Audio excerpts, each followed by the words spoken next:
Hello students, my name is Chandrasekhar Chauhan, your maths teacher. In this class we are going to learn about vectors. तो दो chapter हैं जिनको हम एक साथ एक ऑर्डर में पढ़ते हैं। एक वेक्टर है, एक 3D है। इस चैप्टर में इस क्लास में हम सिर्फ वेक्टर को कवर करेंगे। वेक्टर से ऑलरेडी आप फेमिलियर होंगे क्योंकि क्लास 11th में जो लोग साइंस से हैं वो तो एटलीस्ट फेमिलियर होंगे। जो लोग क्योंकि क्लास 11th में फिजिक्स में हम वेक्टर क्वांटिटीज के बारे में थोड़ा थोड़ा पढ़ लेते हैं, राइट। तो थोड़ा सा आइडिया होगा वेक्टर चैप्टर कि वेक्टर का एटलीस्ट वेक्टर को किस तरीके से लिख रहे होते हैं, किस तरीके से रिप्रेजेंट करते हैं, नोटेशंस जो यूज होती हैं उनका मतलब पता होगा। नहीं भी पता है तो हम बिल्कुल बेसिक से कवर करने वाले हैं इस क्लास में with a lot of examples. चलिए फिर करते हैं स्टार्ट। तो सबसे पहले हम देखेंगे कि हमारे सिलेबस में क्या क्या है और हम क्या क्या पढ़ने वाले हैं इस चैप्टर में, इस क्लास में।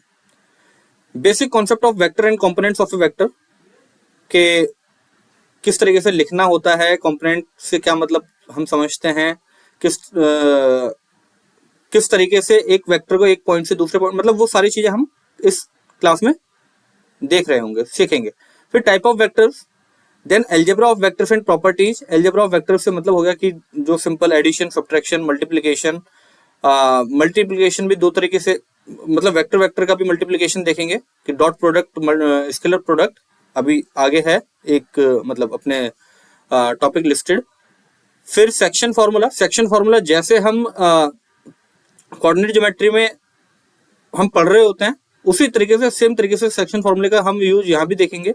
स्पेशल पॉइंट ऑफ ट्राइंगल जैसे सेंट्रॉइड हो गया, ऑर्थो सेंटर, इस तरीके से बात करेंगे उनके बारे में भी। डायरेक्शन कोसाइन, डायरेक्शन रेशियो हम देखेंगे। स्केलर और dot product of two vectors and its properties, vector और cross product and its properties, and then scalar triple product. Simple.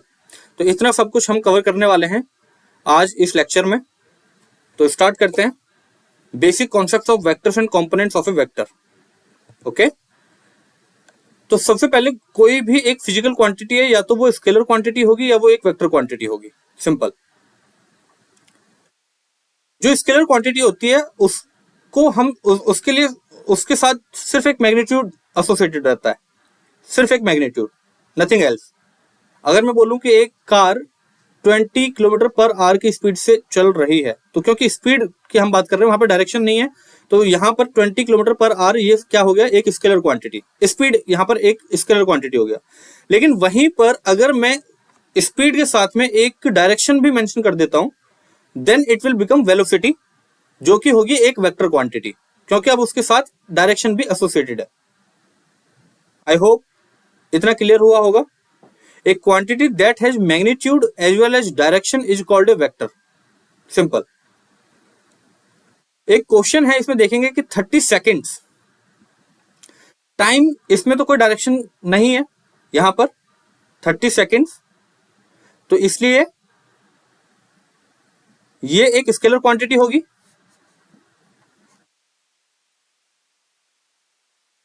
Scalar. 15 Newton force है। वेलोसिटी, एक्सेलरेशन, ये जो रहते हैं हमारे, ये रहती हैं वेक्टर क्वांटिटीज। अब फोर्स, क्योंकि न्यूटन फोर्स, तो मास इनटू एक्सेलरेशन, एक्सेलरेशन यहां पर क्या है, वेक्टर क्वांटिटी है, इसीलिए फोर्स भी वेक्टर क्वांटिटी है। करेक्ट। तो यहां पर 15 न्यूटन अगर हम लिख रहे हैं, मतलब वो फोर्स है और किसी एक डायरेक्शन में, पर्टिकुलर डायरेक्शन में ही फोर्स लग रहा होता है, तो इसलिए दैट इज वेक्टर क्वांटिटी।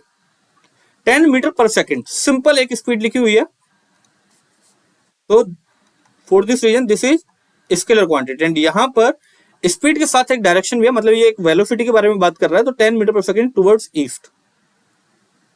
तो यहां पर ये क्या हो गया अपने पास, वेक्टर क्वांटिटी। आई होप ये क्लियर है। Very good.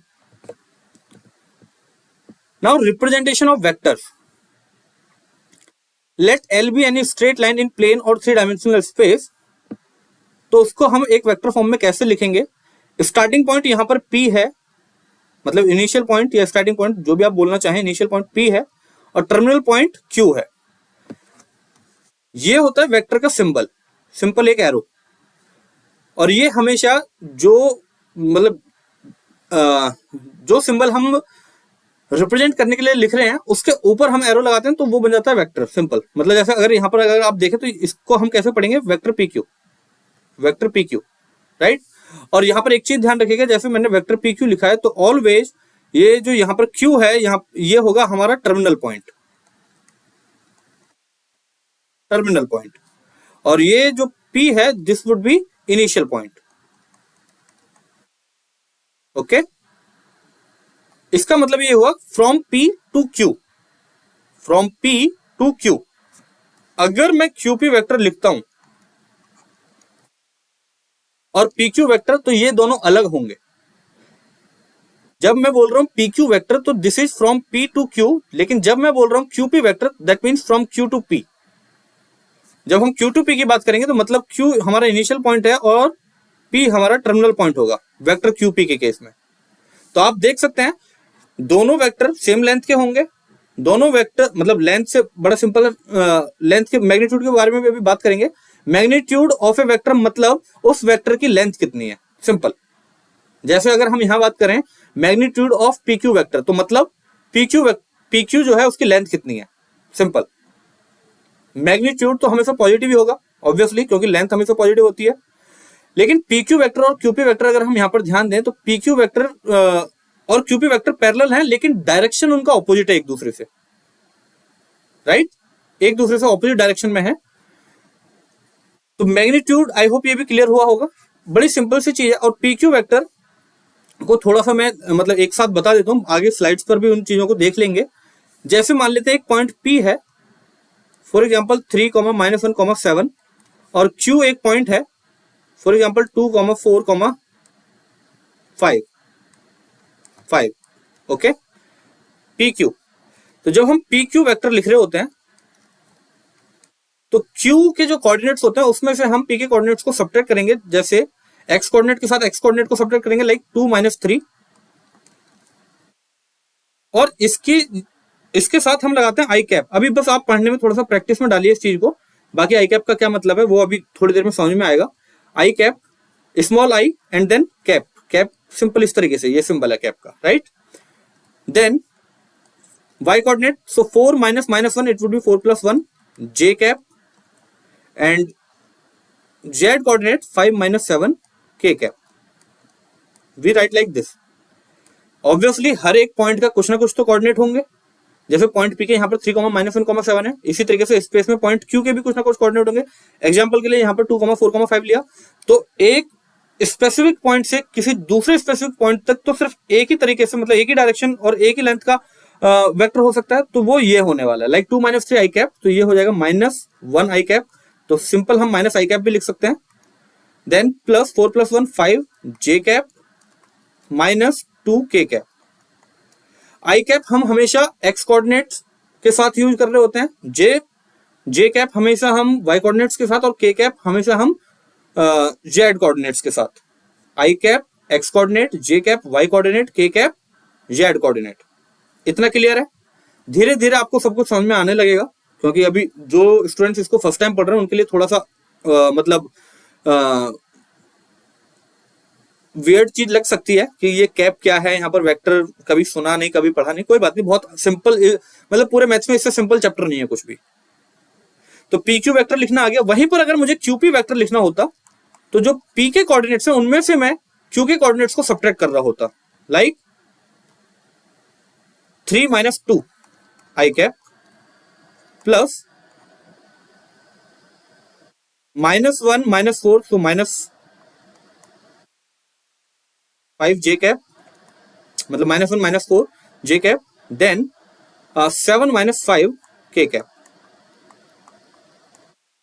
then it would be I cap, excuse me, sorry, let me write, yes, I cap -5 j cap +2 k cap। तो आप देख सकते हैं इसी को मैं क्या लिख सकता हूं, माइनस साइन अगर मैं कॉमन लेता हूं तो this would B -I cap +5 j cap -2 k cap, और ये वेक्टर क्या था हमारे पास, PQ वेक्टर। तो QP vector is equal to -PQ vector भी है, क्योंकि दोनों का डायरेक्शन ऑपोजिट है। I hope this much is clear. वहीं पर मैं इसी स्लाइड पर आपको एक मैग्नीट्यूड के बारे में भी बताना चाहूंगा। मैग्नीट्यूड सिंपल, अगर मैं एक जैसे यहाँ पर पीक्यू वेक्टर अपना minus I cap plus 5j cap minus 2k cap आया, तो मैं अगर इसका मैग्नीट्यूड लिखूं, मैग्नीट्यूड के लिए हमें करना क्या होता है, बड़ा सिंपल है।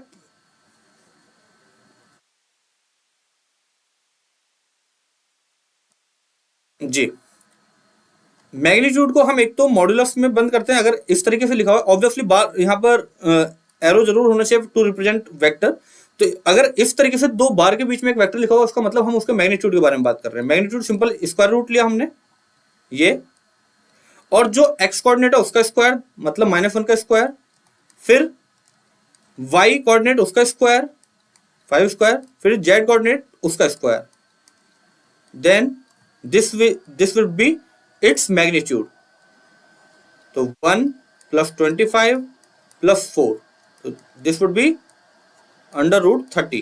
तो √30 इज इट्स मैग्नीट्यूड। मतलब जो ये वेक्टर, अगर हम बात करें सिंपल डिस्टेंस फॉर्मूला एक तरीके से आप मान के चल सकते हैं इसको, ठीक है, क्योंकि वो लेंथ को बताता है पीक्यू की। पीक्यू वेक्टर यहाँ पर magnitude of PQ vector length of PQ के बारे में बात कर रहा है, मतलब डिस्टेंस फॉर्मूला। क्योंकि हमारे पास 2 पॉइंट थे पीक्यू, तो हमने क्या करा, सिंपल डिस्टेंस फॉर्मूला जो हमने पढ़ा हुआ है उसमें वैल्यूज पुट करी, जो हमारा आंसर आया ऑब्वियसली वही तो लेंथ रहने वाली है अभी, तो सेम हमने यहाँ पर यूज कर लिया है। मैग्नीट्यूड बेसिकली कुछ नहीं है, length of that particular vector है। अब माइनस पी क्यू वेक्टर का भी मैग्नीट्यूड क्या होने वाला है? क्या सिर्फ माइनस साइन से कुछ डिफरेंस आने वाला? नहीं, मैग्नीट्यूड तो उसका भी सेम होगा। मतलब क्यूपी वेक्टर का भी अगर हम मैग्नीट्यूड फाइंड करने चले तो वो भी सेम होने वाला है, क्योंकि लेंथ तो सेम ही है ना। लेंथ तो -5 नहीं होती है, लेंथ तो -8 नहीं होती है, लेंथ तो हमेशा भाई 5 यूनिट लेंथ है तो 5 यूनिट ही रहेगी, चाहे किसी भी डायरेक्शन में हो लेंथ की अगर हम बात करें।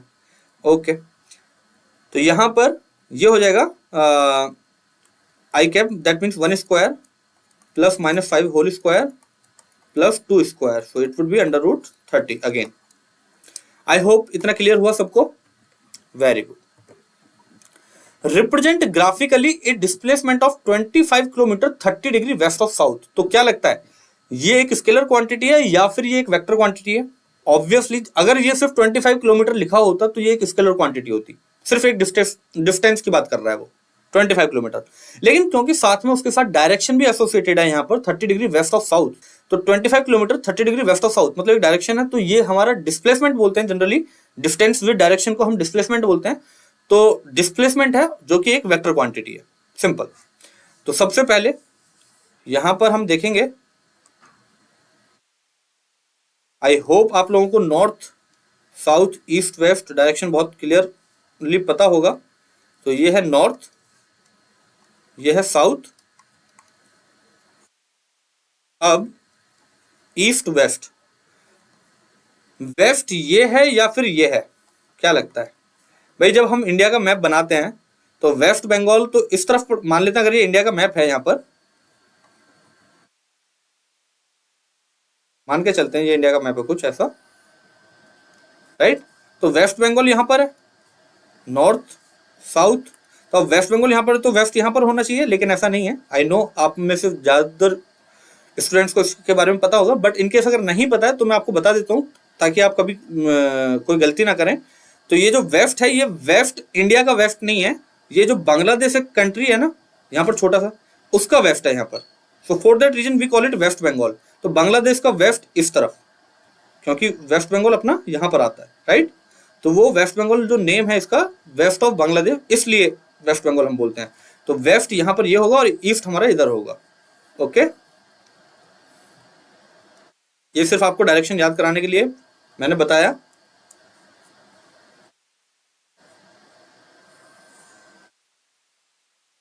Okay, this is east. अब बोला गया कि represent graphically displacement of 25 kilometre, मान लेते हैं कि ये 25 किलोमीटर डिस्टेंस है इतना।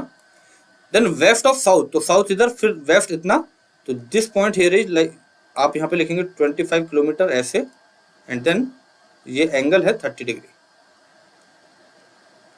Okay, 30 degree west of south. तो सिर्फ हमें यहाँ पर इतना ही रिप्रेजेंट करना है। I hope this is clear, very good. Position vector of A point, जब मान लेते हैं एक पॉइंट है हमारे पास कोई भी, फॉर एग्जांपल पॉइंट P, और इसके कोऑर्डिनेट हैं 3, -1, 4 मान लेते हैं ये कोऑर्डिनेट। ओके, अभी तक हम स्टार्टिंग में हमने क्या देखा कि पी क्यू वेक्टर जब हम लिख रहे हैं तो वहां पर 2 पॉइंट इन्वॉल्व थे, और यहां पर सिर्फ एक पॉइंट के बारे में बात कर रहे हैं। तो position vector of A point में जब भी हम पोजीशन वेक्टर की बात करेंगे तो हमेशा इनिशियल पॉइंट जो मानकर चलेंगे एक वेक्टर का, वो हम ओरिजिन मान के चलेंगे। तो ओरिजिन हमेशा जब भी ओरिजिन मान के चलेंगे तो ये 0,0,0 होगा, दिस इज ओरिजिन ओ। तो ये एक वेक्टर हुआ ओपी वेक्टर। तो basically position vector of point P को हम ओपी वेक्टर से रिप्रेजेंट करेंगे, और क्योंकि 0 है यहां पर तो 3 - 0 3, -1 - 0 -1, 4 - 0 4। तो इसको आप ऐसे लिखेंगे 3 - 0 आई कैप प्लस -1 - 0 जे कैप प्लस 4 - 0 के कैप। तो यहां पर 3 I cap minus J cap plus 4 के कैप। तो सिंपल ये ओपी वेक्टर यहां पर क्या हो गया, position vector of point P, position vector of point P, correct. वहीं पर मान लेते हैं एक पॉइंट क्यू है, एक पॉइंट क्यू है -2, 4, 1। तो what would be position vector of, position vector of point Q, it would be OQ vector, and simply you can write -2 I cap plus 4 J cap plus K cap. Okay, and जब हम PQ vector लिखेंगे, वैसे तो मैं आपको बता ही चुका हूं कि Q के कोऑर्डिनेट्स में से हम P के कोऑर्डिनेट्स को सब्ट्रैक्ट करेंगे, या फिर आप ऐसे लिख लीजिए कि position vector of Q minus position vector of P। तो यहां पर आप क्या लिख देंगे, OQ vector minus OP vector. And OQ vector क्या है यहां पर आप देख सकते हैं, -2 I cap plus 4 J cap plus के cap minus position vector of P, that means OP vector. So this is 3 I cap minus J cap plus 4 के कैप, सिंपल। और एक और चीज याद रखिएगा कि जो हमारा यहाँ पर एक्स कोऑर्डिनेट है, मतलब पी और क्यू का एक्स से एक्स कोऑर्डिनेट ही सब्ट्रैक्ट होगा, मतलब -2 आई कैप और -3। तो आप इसको ऐसे लिख सकते हैं -2 -3 आई कैप, फिर plus 4 -1, so that it would be +1 J cap, then plus 1 - 4 के कैप, करेक्ट। तो ये हमारा बन जाएगा -2 -3 -5 आई कैप प्लस 5 जे कैप देन -3 के कैप। ओके, आई होप कोई कैलकुलेशन मिस्टेक ना हो, इनकेस अगर है भी तो समझने में आई थिंक कोई प्रॉब्लम नहीं होगी। कॉन्सेप्ट क्लियर है सबको, किस तरीके से हम दो पॉइंट्स के बीच में वेक्टर को लिख सकते हैं, या किस तरीके से हम पोजीशन वेक्टर किसी भी एक पॉइंट का लिख सकते हैं। Very good. नाउ यही सब हम बात कर रहे थे कि पी क्यू वेक्टर मतलब position vector of Q minus position vector of P, या फिर हम पी क्यू वेक्टर को ऐसे भी लिख सकते हैं O Q vector minus OP vector. Okay, if OP vector is equal to A1 I cap plus A2 J cap plus A3 K cap and OQ vector is equal to B1 I cap plus B2 J cap plus B3 K cap, then PQ vector is what? B1 minus A1 I cap plus B2 minus A2 J cap plus B3 minus A3 K cap। ये थोड़ा theoretical है, मैंने example की help से आपको समझाया ताकि आसानी से आपको समझ में आ सके। Okay, very good. Now here we have a question. If coordinates of points P and Q are 1, -1, 3, -2 and 3, -2, 4 respectively, then QP vector is equal to, already हम कर चुके हैं। QP वेक्टर में हम मतलब P के कोऑर्डिनेट से Q के कोऑर्डिनेट्स को सब्ट्रैक्ट करेंगे, सिंपल। तो यहां पर कैसे कर सकते हैं, P के कोऑर्डिनेट्स ये हैं, तो 1 minus 3 I cap plus 3 minus minus 2, it would B plus 2 J cap plus minus 2 minus 4 के cap. Okay, 1 minus 3 means minus 2 I cap, 3 plus 2 5, so 5 J cap minus 6 K cap. So do we have any option? Minus 2 I cap plus 5 J cap minus 6 K cap. Yes, option A here is the correct answer. I hope it is clear to all of you. Yes, very good. if कोई भी इसमें doubt, कोई भी confusion कहीं पर भी, तो बता सकते हैं आप. नो. ओके, अगेन अभी तक आपको बेसिकली सब कुछ आइडिया लग ही गया होगा कि हम 3 डायमेंशन में की बात कर रहे हैं. थोड़ा सा कंपैरिजन भी आप करना चाहें तो कर सकते हैं. 2 dimension P X comma Y, right, any point, मतलब किसी भी पॉइंट के कोऑर्डिनेट हम इस तरीके से लिख सकते हैं. ओरिजिन वही होता है 0,0, right. Unit vector along x axis, I cap. Basically I cap क्या है? आई कैप कुछ नहीं है, एक्स एक्सिस के डायरेक्शन में एक यूनिट वेक्टर है, सिंपल. जे कैप क्या है? Unit vector along Y axis. For example अगर मैं आपको यहां पर बताऊं, मान लेते हैं X X dash, X axis हो गया ये, and this here is Y Y dash, Y axis. अगर इस इतनी लेंथ ये, चलिए मैं कलर चेंज कर देता हूं ताकि आपको आसानी से कंफर्टेबली देख सकें आप. हाँ जी, अगर आप ये इतना देख पा रहे हैं, मान लेते हैं कि ये एक यूनिट लेंथ है, दिस इज 1 यूनिट लेंथ, और क्योंकि एक्स डायरेक्शन में है तो we will call it I cap. ये यहां तक अगर एक वेक्टर मान लेते हैं, ये पॉइंट P है जो जिसकी लेंथ 1 यूनिट है और वो एक्स एक्सिस के डायरेक्शन में है, then it would be what? I cap. Similarly ये यहां पर अगर y एक्सिस के डायरेक्शन में है और इसकी लेंथ 1 यूनिट है, तो it would be J cap. वहीं पर अगर एक यूनिट लेंथ इधर ले लेते हैं ऑपोजिट डायरेक्शन में, तो it would B minus I cap. इसी तरीके से ये माइनस जे कैप. लेंथ 1 यूनिट है लेकिन डायरेक्शन अपोजिट हो गया, राइट.